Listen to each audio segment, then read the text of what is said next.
outing pero tinatamad ka lumabas? Hello mga ka-diaryals, this is me, Miss Chat. Today, I'm sharing another piece of my life.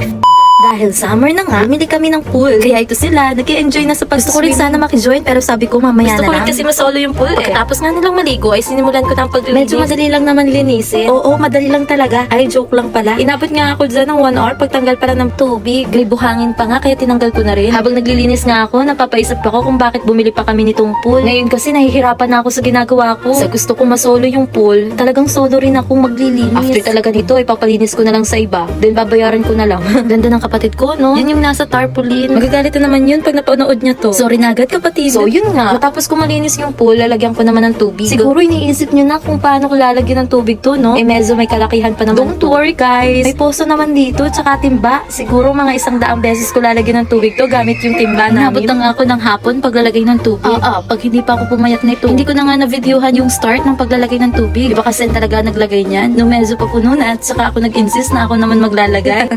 Nakakapagod pala talaga. Nakatatlong timba pa nga lang ako. Hindi ko na kinaya. Kaya tinigil ko na. Yay! Finally, nakaligo na rin ako. At nasulo ko na rin. Kaso ginabi na. Ang lamig ng tubig. Sarap tuloy magbabay. Nag-video nga sa akin. Sabi niya kung pwede raw siya maligo. Sabi ko nga, bukas na lang. Akin muna ang swimming pool na ito ngayong gabi. Sa gusto makaligo sa swimming pool namin, free to us lang po. Basta kayo po maglilinis at maglalagay ng tubig.